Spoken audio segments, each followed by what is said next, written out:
Hi! Welcome to our channel. TET and డీఎస్సీకి సంబంధించి important bits 6th science నుంచి తీసుకుందామండి. 6th క్లాస్ సైన్స్ నుంచి. ప్రీవియస్ వీడియోస్‌లో first to 9th chapters revision చేశాము. ఈరోజు 10th చాప్టర్ నుంచి 16th చాప్టర్స్ వరకు ఈరోజు రివిజన్ చేద్దాము.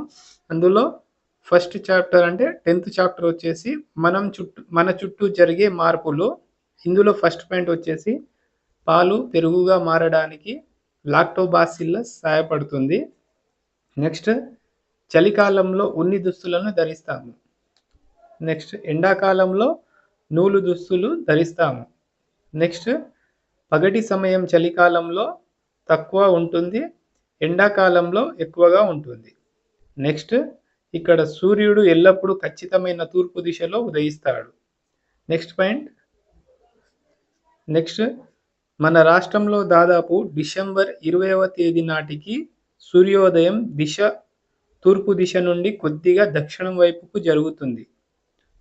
నెక్స్ట్ ఇక్కడ మే 15వ తేదీ నాటికి దాదాపు సూర్యోదయం దిశ తూర్పు దిశకు చాలా దగ్గరగా ఉంటుంది.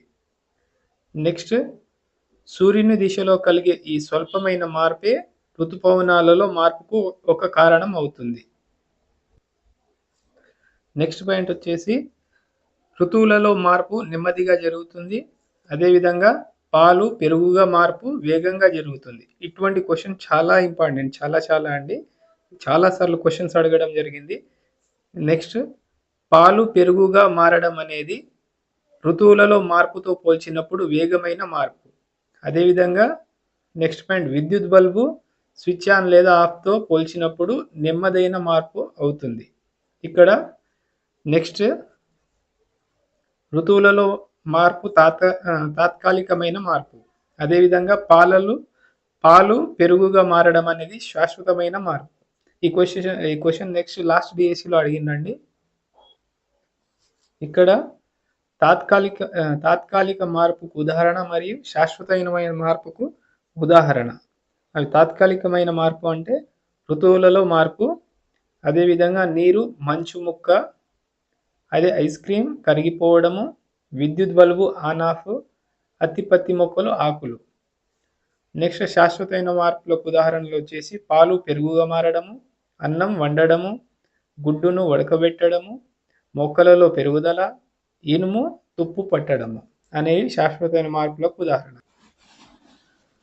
నెక్స్ట్ పాయింట్ వచ్చేసి ద్రవస్థితి వాయు స్థితికి మారడాన్ని బాష్పీభవనం అంటాము. ఇక్కడ ఎగ్జాంపుల్ నీటి ఆవిరిగా మారడము. నెక్స్ట్ పాయింట్, వాయు స్థితి ద్రవ స్థితికి మారడాన్ని సాంద్రీకరణం అంటాము. ఇక్కడ నీటి ఆవిరి నీరుగా మారడం ఎగ్జాంపుల్ వచ్చేసి.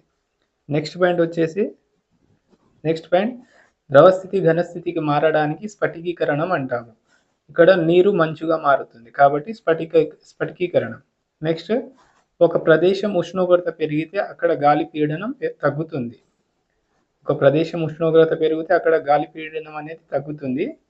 నెక్స్ట్ భూమి తన అక్షం చుట్టూ తాను తిరగడం వలన వాతావరణంలో మార్పులు అంటే ఋతువులు ఏర్పడతాయి.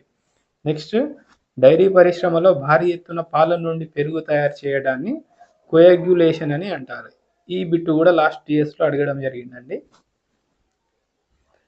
ఇక్కడ నెక్స్ట్ పాయింట్ వచ్చేసి ప్రీ హిస్టారికల్ యుగంలోని మొక్కలు జంతువుల అవశేషాల నుండి బొగ్గు, ఖనిజ వాయువులు, పెట్రోల్, శిలాజ ఇంధనాలు తయారవుతాయి.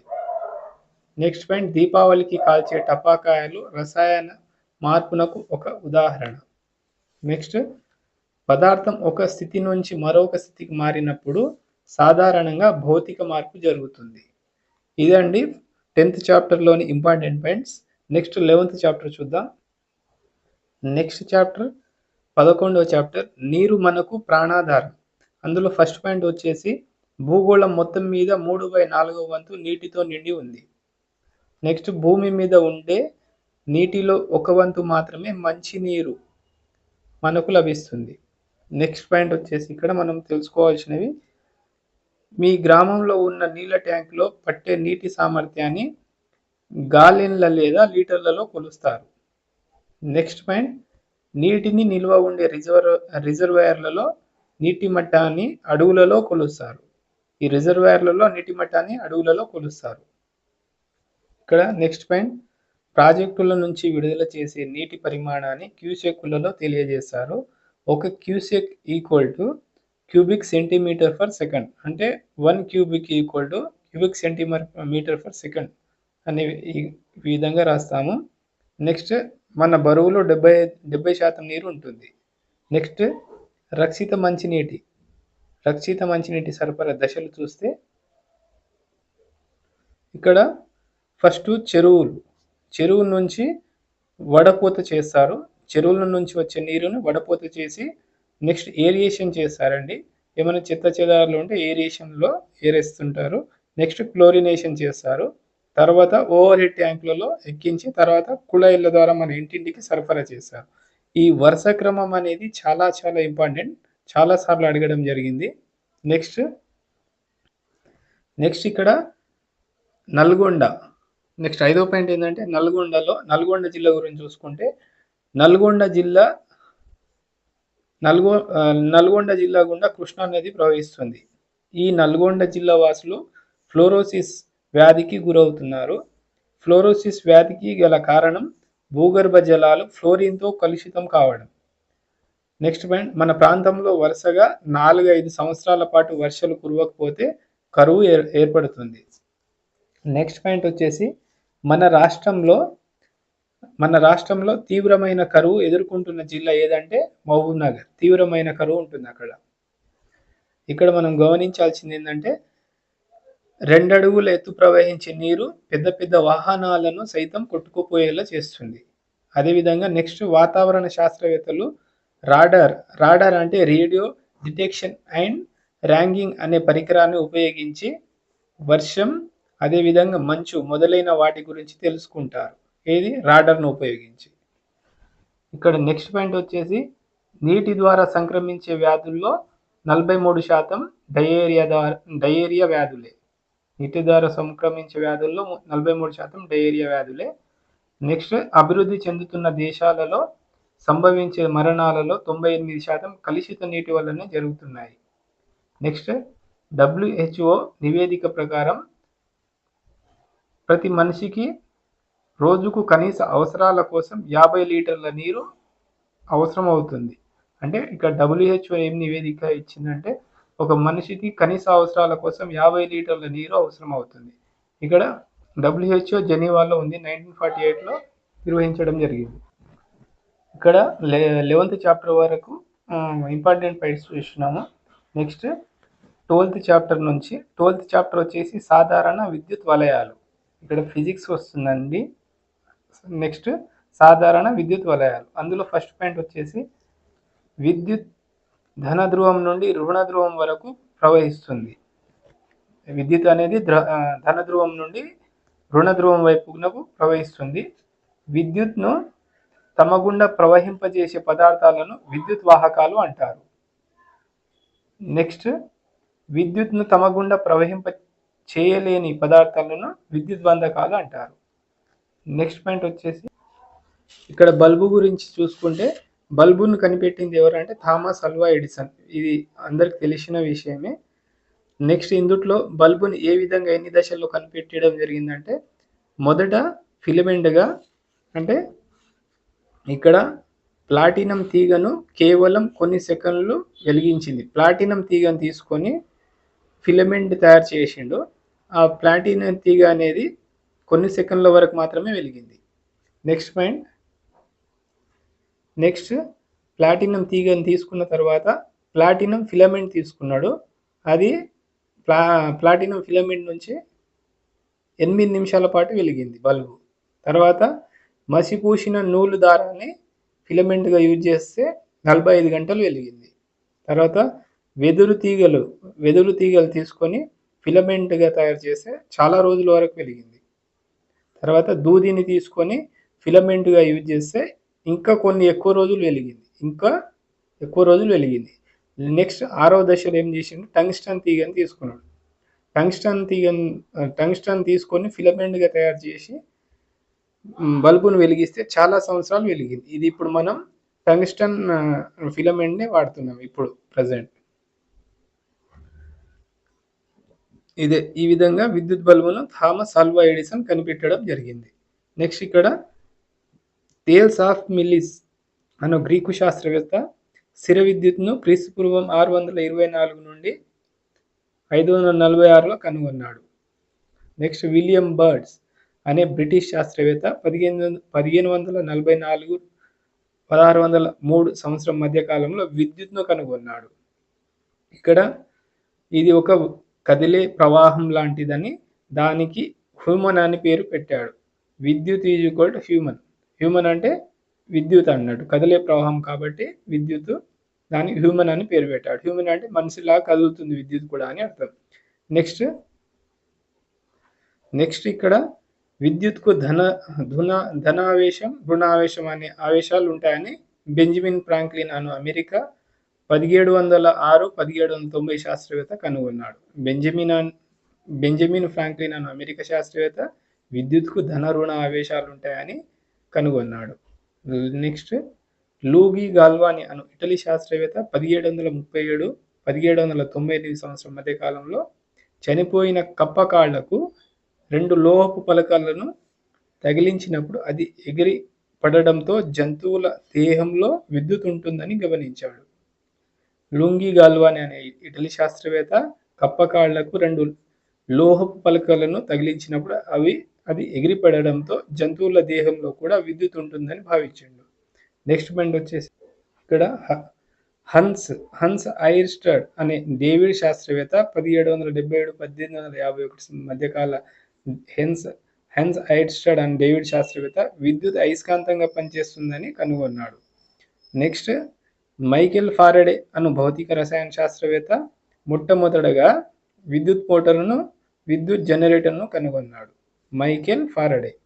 నెక్స్ట్ ఇక్కడ మొట్టమొదట విద్యుత్ పవర్ ప్లాంట్ను ప్రయోగాత్మకంగా ఇంగ్లాండ్లోని గోడాల్వింగ్ అనే ప్రాంతంలో ఏర్పాటు చేశారు. విద్యుత్ పవర్ ప్లాంట్ను ఎక్కడ ఏర్పాటు చేసింది మొట్టమొదట అంటే ఇంగ్లాండ్లోని గోడాల్వింగ్ అనే ప్రాంతం. నెక్స్ట్ పాయింట్ వచ్చేసి నెక్స్ట్ ఇక్కడ థామస్ ఆల్వా ఎడిసన్ అమెరికాలో మొట్టమొదటి విద్యుత్ ఉత్పత్తి కేంద్రాన్ని స్థాపించిండు. థామస్ ఆల్వా ఎడిసన్ అమెరికాలో మొట్టమొదటి విద్యుత్ ఉత్పత్తి కేంద్రాన్ని స్థాపించిండు. ఇవ్వండి 12th లెసన్లోని important points. Next 13th lesson. Next ఇక్కడ 13th లెసన్ ఎలా కొలవాలో నేర్చుకుందాం. ఇక్కడ పూలదండ పొడవును కొలవడానికి మూరను వాడతాము. నెక్స్ట్ ఆట స్థలం పొడవు వెడల్పులను కొలవడానికి అంగుళాలను వాడతాము. నెక్స్ట్ చిర్రగోనె అంటే గిల్లిదండ ఆటలో కర్ర పొడవును ఉపయోగిస్తాము. నెక్స్ట్ వచ్చేసి స్కేలు. ఇక్కడ నెక్స్ట్ వచ్చేసి స్కేలు ఒక ప్రాంతంలోని ప్రజలు ఆ దేశపు రాజు ముక్కు దగ్గర నుంచి అతని చేతి మధ్య వేలి వరకు ఉండే దూరాన్ని పొడవులను కొలవడానికి ప్రామాణికంగా తీసుకోవాలని నిర్ణయించారు. నెక్స్ట్ వాళ్ళు ఈ దూరాన్ని ఒక గజంగా పిలిచేవారు. నెక్స్ట్ గజాన్ని 3 సమాన భాగాలుగా విభజించి ప్రతి భాగాన్ని ఒక అడుగుగా పిలిచేవారు. ఒక గజం = 3 అడుగులని అర్థం.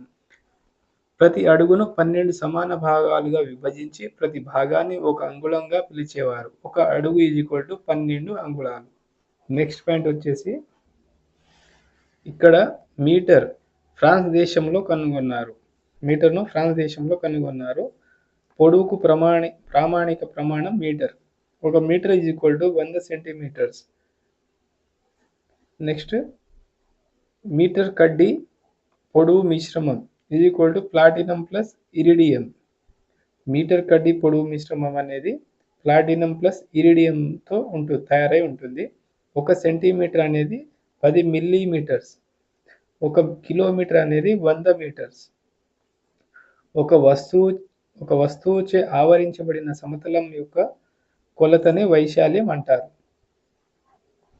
నెక్స్ట్ వచ్చేసి వైశాల్యంకు ప్రామాణిక ప్రమాణం చదరపు సెంటీమీటర్. నెక్స్ట్ ఇక్కడ 1 చదరపు సెంటీమీటరు, 1 చదరపు మిల్లీమీటరు, 1 చదరపు అడుగులు అనే కొలతలలో మనం కొలుస్తాము. Next point. నెక్స్ట్ ఇక్కడ కొలతల ప్రమాణాలు చూసుకుంటే పొడవుకు ప్రమాణము సంకేతం, ఇక్కడ వైశాల్యానికి ప్రమాణము సంకేతం. ఇక్కడ పొడవుకు ప్రమాణం వచ్చేసి మీటర్కు మీటర్లలో సూచిస్తాం సంకేతం, సెంటీమీటర్కు సెమీ అనే సంకేతం వాడతాము. అదేవిధంగా మిల్లీమీటర్కు మిమీ అనే సంకేతం వాడతాము, అడుగుకు ఆ అనే సంకేతం. ఇక్కడ మీటరు చదరపు మీటర్కి చామి అనే సంకేతాన్ని వాడతాము, చదరపు సెంటీమీటర్ను సెమి అని వాడతాము, చదరపు మిల్లీమీటర్ చమిమి అని వాడతాము, చదరపు అడుగును చదరపు ఆ అని అని వాడతాము అనే సంకేతాన్ని వాడతాము. నెక్స్ట్ ఇక్కడ అట్టముక్క వైశాల్యాన్ని కొలవడానికి అనువైన ప్రమాణం ఏదంటే చదరపు సెంటీమీటర్. నెక్స్ట్ గ్రాఫ్ కాగితాన్ని వైశాల్యాన్ని కొలవడానికి అనువైన ప్రమాణం ఏదంటే చదరపు సెంటీమీటర్. నెక్స్ట్ ఘనపరిమాణం, ఒక వస్తువు ఆవరించిన ప్రదేశాన్ని దాని ఘనపరిమాణంగా అనవచ్చు. ఒక ఘనపరిమాణం ఒక సెంటీమీటర్ ఇంటూ ఒక సెంటీమీటర్ ఇంటూ ఒక సెంటీమీటర్ అంటే 3 సెంటీమీటర్లు వస్తుంది ఒక ఘనపరిమాణం అంటే. ఒక ఘనపరిమాణం ఒక ఘనపు సెంటీమీటర్ అని వస్తుంది. నెక్స్ట్ పాయింట్ వచ్చేసి ఇక్కడ ఘన పదార్థాలను కొలవడానికి ప్రామాణిక కొలత ఘనపరిమాణం. నెక్స్ట్ ద్రవాల ఘనపరిమాణంను మిల్లీ లీటర్లలో కొలుస్తారు. నెక్స్ట్ ఘన పదార్థాల ఘనపరిమాణంను ఘనపు సెంటీమీటర్లలో కొలుస్తారు. ఇక్కడ 1 మిల్లీమీటర్ ఒక ఘనపు సెంటీమీటర్ అని అర్థం. నెక్స్ట్ పాయింట్ వచ్చేసి ఇక్కడ తెలుసుకోవాల్సింది ప్రపంచంలో అతి పొడవైన వంతెన అంటే కుషాన్ గ్రాండ్ బ్రిడ్జ్. దీని పొడవు 164.8 కిలోమీటర్లు. Cushion grand bridge. Next metric పద్ధతిలో ద్రవ్యరాశి ప్రమాణం గ్రామ్. ఇది ఒక ఘనపు సెంటీమీటర్ నీటికి సమానం. నెక్స్ట్ కౌటిల్యుడు రచించిన గ్రంథం అర్థశాస్త్రం. నెక్స్ట్ అర్థశాస్త్రంలో ద్రవ్యరాశి కాలానికి చెందిన ప్రమాణాలను గురించి వివరాలు ఉన్నాయి. అర్థశాస్త్రంలో ద్రవ్యరాశి మరియు కాలానికి చెందిన ప్రమాణాలను గురించిన వివరాలు ఉన్నాయి. నెక్స్ట్ పాయింట్ వచ్చేసి ఇక్కడ మొఘల్ పరిపాలన కాలంలో భూమిని గజ లేదా బిగ అనే వాటిలలో కొలిచేవారు.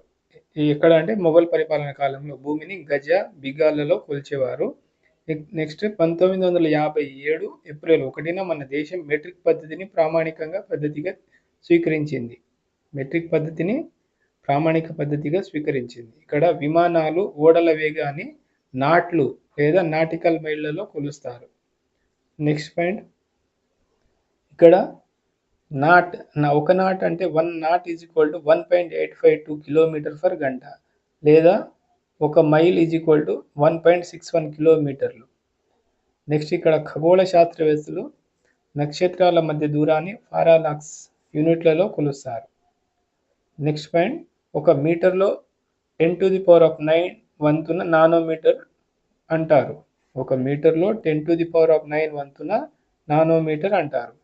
ఒక కిలోగ్రామ్ బియ్యం ఉత్పత్తి చేయడానికి 5000 లీటర్ల నీరు ఖర్చు అవుతుంది. ఒక కిలోగ్రామ్ బియ్యం ఉత్పత్తి చేయడానికి ఎన్ని లీటర్ల నీరు ఖర్చు అవుతుంది అంటే 5000 లీటర్ల నీరు ఖర్చు అవుతుంది. ఇక్కడ నెక్స్ట్ బంగారం వజ్రాల నాణ్యతను క్యారెట్లలో కొలుస్తారు. అదేవిధంగా కంప్యూటర్లు సెల్ ఫోన్ల మెమొరీని బైట్స్ అని, నెక్స్ట్ కిలోబైట్స్ అని, మెగాబైట్స్ అని, గిగాబైట్స్ అని, టెర్రాబైట్స్లలో కొలుస్తారు. టీబీ అంటారు. Next terabyte. ఇది వరకు 13th లెసన్లోని ఇంపార్టెంట్ బిట్స్ చూడడం జరిగింది. Next 14th lesson. ఇక్కడ 14th లెసన్ వచ్చేసి జంతువులలో చలనాలు. ఇందులో ఫస్ట్ పాయింట్ కొన్ని కండరాలకు గుండ్రంగా తెల్లగా ఉండే దారాలు లాంటి తంతువులు ఉంటాయి. వీటిని టెండాన్లు అంటారు.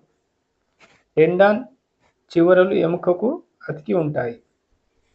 2 ఎముకలను కలవడానికి ఉపయోగపడే కండరాలను లింగమెట్లు అంటారు. ఇక్కడ 2 ఎముకలను కలపడానికి ఉపయోగపడే కండరాలను ఏమంటారు అంటే లింగమెంట్లు అని అంటారు.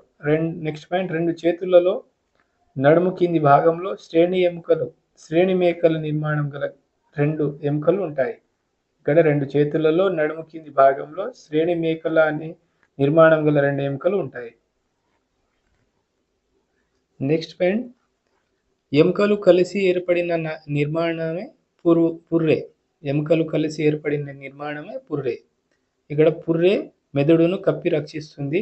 నెక్స్ట్ మృదులాస్థి ఎముక చాలా మెత్తగా ఉంటుంది. ఎగ్జాంపుల్ ఏదంటే చెవి ఎముకలు, ముక్కు. నెక్స్ట్ వెన్నెముక అన్ని దిశలలో కదలడానికి ఈ మృదులాస్థి ఉపయోగపడుతుంది. వెన్నెముక కదలడానికి ఈ మృదులాస్థి అనేది ఉపయోగపడుతుంది.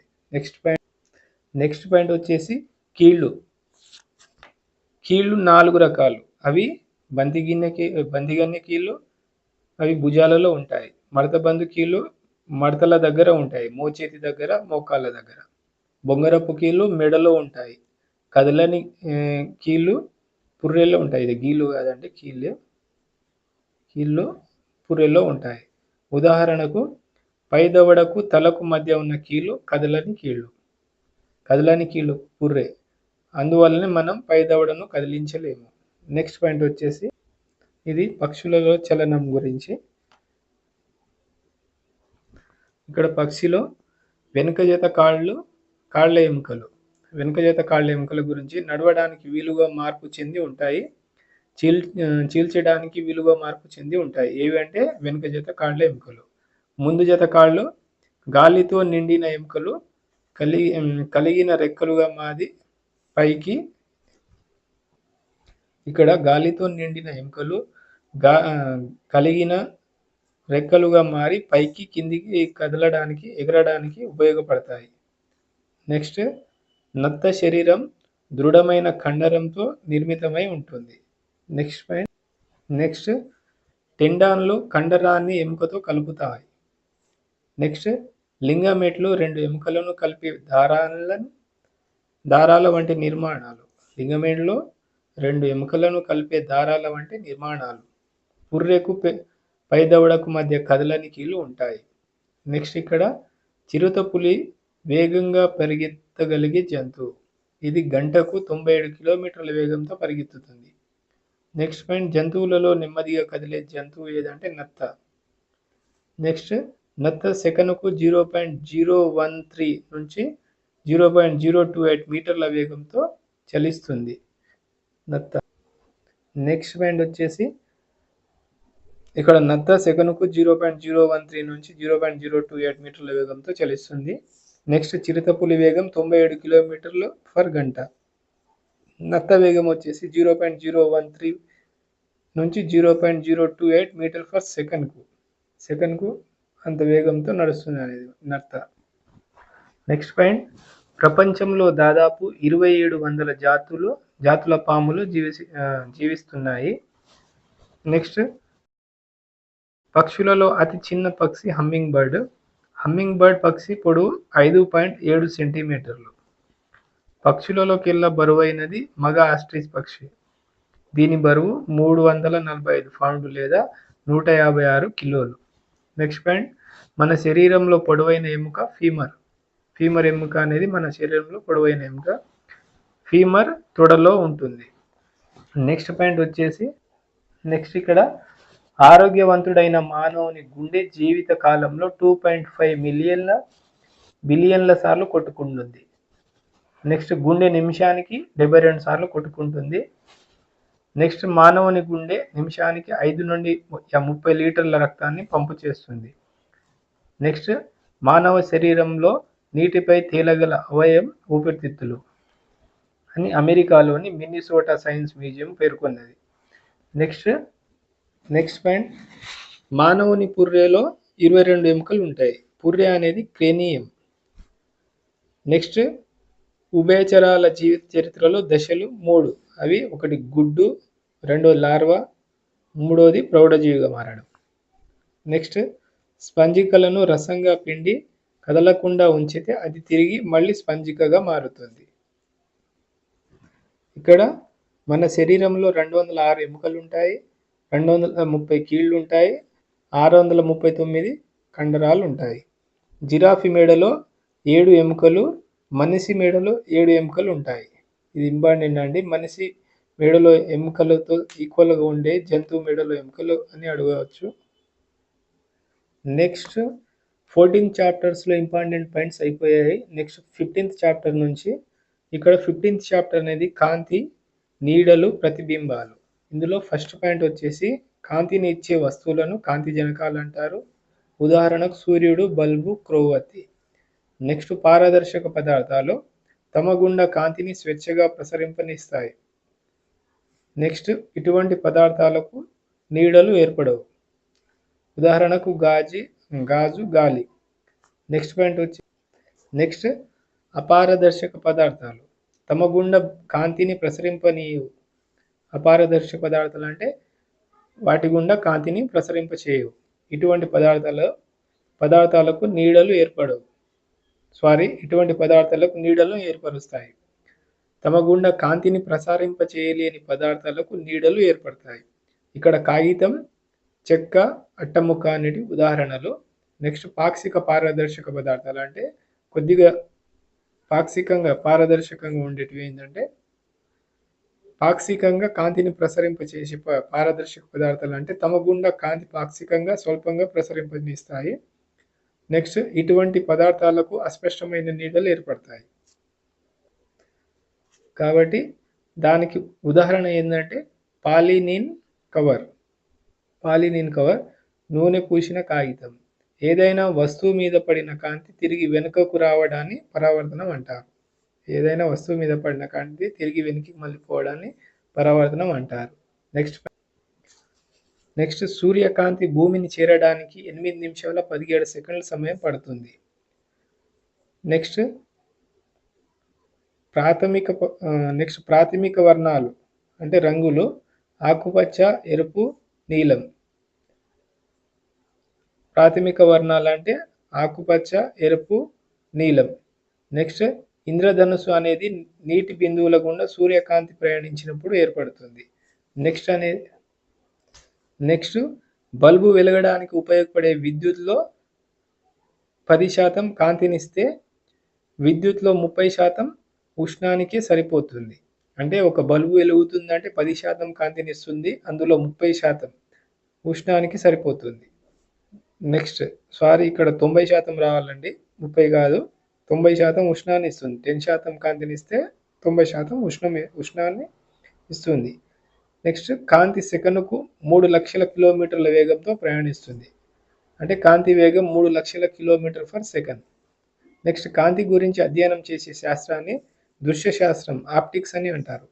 కాంతి గురించి అధ్యయనం చేసే శాస్త్రాన్ని దృశ్య శాస్త్రం అని అంటారు. నెక్స్ట్ పాయింట్ వచ్చేసి భూమి నుంచి కాంతి చంద్రుని చేరడానికి 1.255 సెకనుల సమయం పడుతుంది. నెక్స్ట్ వచ్చేసి సూర్యకాంతి సముద్రంలో 262 అడుగుల లోతు వరకు ప్రయాణిస్తుంది. నెక్స్ట్ తెల్లని కాంతిలో 7 రంగులు ఉంటాయి, దాన్ని విబ్జిఆర్ అని అంటారు. నెక్స్ట్ శరీరంలో ఏర్పడే కణుతులను తొలగించడానికి వైద్యశాస్త్రంలో లేజర్లను ఉపయోగిస్తారు. నెక్స్ట్ పాయింట్ వచ్చేసి సమయాన్ని కొలవడానికి ఉపయోగించే సన్ డయల్లో నీడల ఆధారంగా సమయాన్ని కొలుస్తారు. నెక్స్ట్ పాయింట్ గాజు, నీరు, గాలి మొదలైన వాటిలో కాంతి వేరువేరు వేగాలతో ప్రయాణిస్తుంది. గాజు, నీరు, గాలి మొదలైన వాటిలో కాంతి అనేది వేరువేరు వేగాలతో ప్రయాణిస్తుంది. ఇవండి 15th చాప్టర్లోనే important bits. Next 16th chapter చూద్దాం. 16th చాప్టర్ అండి, లాస్ట్ చాప్టర్ ఇది 6th క్లాస్లో. ఇది సజీవులు, నిర్జీవులు ఈ చాప్టర్. ఇందులో ఫస్ట్ పాయింట్ వచ్చేసి మొక్కలు ఆకులలో ఆహారం తయారు చేసుకుంటాయి. ఈ ప్రక్రియను కిరణజన్య సంయోగ క్రియ అంటారు.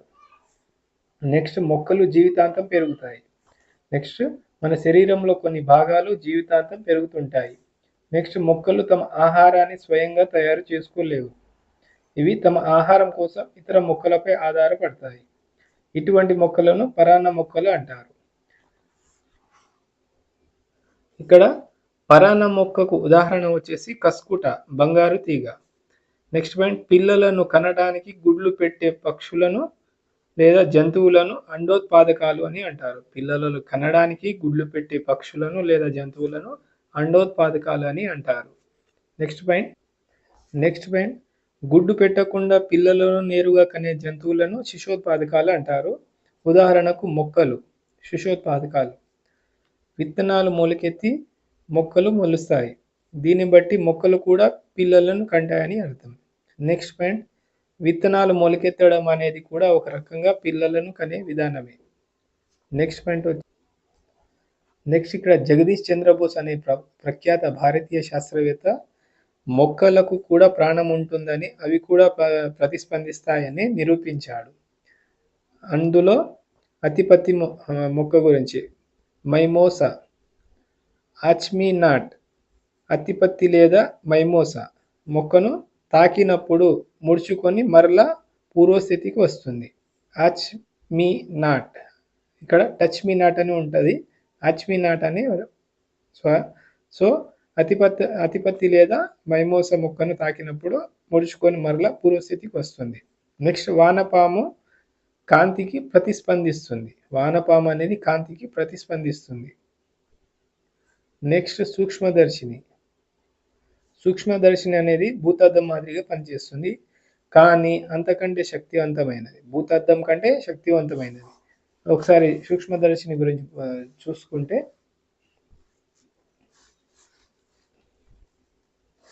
ఇక్కడ దీన్ని అక్షికటకం అంటారు. నెక్స్ట్ ఇక్కడ భుజం. నెక్స్ట్ ఇవేమో వస్తు కటకాలు, ఇవేమో పీఠము, ఇదేమో స్లెడ్జ్ అద్దం స్లెడ్జ్, ఇదేమో స్థూల సంవరణి. నెక్స్ట్ ఇక్కడ ఇది కాంతి దర్పణము, ఇది సూక్ష్మ సంవరణి, ఇది స్థూల సంవరణి, ఇది ఆధార భాగం. నెక్స్ట్ దీనిలో ముఖ్యంగా రెండు అంశాలు ఉంటాయి. ఒకటి నిర్మాణాత్మక అంశము, రెండవది దృశ్య అంశాలు. అందులో నిర్మాణాత్మక అంశాలు ఏవంటే పీఠము, ఆధారము, చేతి పంపు. ఇక్కడ దృశ్య అంశాలు అంటే అక్షికటకము, వస్తు కటకము, స్థూల సంవరణి, సూక్ష్మ సంవరణి, కాంతి దర్పణం, స్లైడ్. నెక్స్ట్ సూక్ష్మదర్శినిలో కనబడే సూక్ష్మజీవులను బ్యాక్టీరియాలు అంటారు. నెక్స్ట్ బ్యాక్టీరియా వివిధ ఆకారాలలో ఉంటాయి. పెరుగులలో కనబడే బ్యాక్టీరియా లాక్టోబాసిల్లస్ పాలు పెరుగుగా మారడానికి ఉపయోగపడుతుంది. చనిపోవడం అనేది సజీవులకు నిర్జీవులకు మధ్యస్థ దశ. చనిపోవడం అనేది సజీవులకు నిర్జీవులకు మధ్యస్థ దశ. చనిపోయిన జీవులు కుళ్ళిపోయిన నిర్జీవులుగా మారుతాయి. నెక్స్ట్ కలువ గింజలు 300 నుండి 400 సంవత్సరాల వరకు జీవించి ఉంటాయి. నెక్స్ట్ అప్పుడే పుట్టిన నీలి తిమింగలం దాదాపు 20 నుంచి 21 అడుగుల పొడవు ఉంటుంది. నెక్స్ట్ దాదాపు 3000 కిలోల బరువు ఉంటుంది అప్పుడే పుట్టిన తిమింగలం.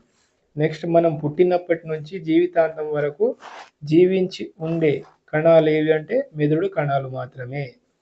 నెక్స్ట్ మన నోటిలో నుంచి వచ్చే దగ్గు గంటకు 96.5 కిలోమీటర్ల వేగంతో వస్తుందంట. మన నోటి నుంచి వచ్చే దగ్గు గంటకు 96.5 కిలోమీటర్ల వేగంతో వస్తుంది. నెక్స్ట్ కోడిగుడ్డు తెల్ల సోనలో అల్యూమినియం అనే ప్రోటీన్ ఉంటుంది. నెక్స్ట్ అట్లాంటిక్ జైంట్ స్క్విడ్ కన్ను 40 సెంటీమీటర్ వ్యాసార్థం కలిగి ఉంటుంది. అట్లాంటిక్ జైంట్ స్క్విడ్ కన్ను 40 సెంటీమీటర్ వ్యాసార్థం కలిగి ఉంటుంది. మానవుని గుండె 30 అడుగుల దూరం వరకు చిందేల రక్తాన్ని పంపు చేయగలదు. మన యొక్క మానవుని గుండె 30 అడుగుల దూరం వరకు రక్తం చిందేలా పంపు చేయగలదు. నెక్స్ట్ ఇక్కడ బ్యాక్టీరియా అత్యధిక బ్యాక్టీరియాలు అత్యల్ప ఉష్ణోగ్రతల వద్ద కూడా జీవించగలవు. బ్యాక్టీరియాలు అనేవి ఎక్కువ ఉష్ణోగ్రత వద్ద జీవిస్తాయి, తక్కువ ఉష్ణోగ్రత వద్ద కూడా జీవిస్తాయి. నెక్స్ట్ ఇక్కడ జున్ను తయారు చేయడంలో శిలీంధ్రాలను ఉపయోగిస్తారు. దీన్ని కిణ్వనం అంటారు. ఉదాహరణకు పుట్టగొడుగులు. మనం పీల్చే గాలిలోని ఆక్సిజన్ హిమోగ్లోబిన్తో కలిసి శరీరం అంతా ప్రయాణిస్తుంది. మనం పీల్చే ఆక్సిజన్ రక్తంతో కలిసి శరీరం అంతా హిమోగ్లోబిన్తో కలిసి శరీరం అంతా ప్రయాణిస్తుంది. నెక్స్ట్ మైక్రోస్కోప్ను జకారస్ జాన్స్ అనే డచ్ శాస్త్రవేత్త క్రీస్తు 1590లో కనుగొన్నాడు. మైక్రోస్కోప్ను ఎవరు కనుగొన్నారంటే జకారస్ జాన్సన్, డచ్ శాస్త్రవేత్త. నెక్స్ట్ పాయింట్, మురికి నీటిని పరిశుభ్రం చేసే కేంద్రాలలో శైవలాలు ఎంతగానో ఉపయోగపడతాయి. మురికి నీటిని పరిశుభ్రం చేసే కేంద్రాలలో శైవలాలు ఎంతగానో ఉపయోగపడతాయి. ఇవ్వండి 6th క్లాస్ వరకు టోటల్ చాప్టర్స్ నుంచి ఇంపార్టెంట్ బిట్స్ 2 వీడియోస్గా చేశాను. ఇంతకుముందు ప్రీవియస్ వీడియోస్లో ఫస్ట్ నుంచి 9th చాప్టర్ చేశాను. ఇప్పుడు 10th నుంచి 16th చాప్టర్స్ వరకు టోటల్గా అన్ని పాయింట్స్ కవర్ అయ్యే విధంగా ఉన్నాయి. ఎవరైనా ఫస్ట్ వీడియో చూడని వాళ్ళు ఉంటే ఇక్కడ డిస్క్రిప్షన్లో లింక్ ఇస్తాను, చూడండి. అదేవిధంగా ఈ వీడియోస్ మీకు కనుక యూస్ఫుల్ అనిపిస్తే లైక్ చేసి, సబ్స్క్రైబ్ చేసి, షేర్ చేయండి. అదేవిధంగా నేను ఇంకా ఇలాంటి వీడియోలు ఏ సబ్జెక్ట్ పైన చేయాలో కామెంట్ చేయండి. నా వీడియో కనుక నచ్చితే లైక్ చేసి, సబ్స్క్రైబ్ చేసి, షేర్ చేయండి. Next 7th class topic video చేస్తాను. Thank you.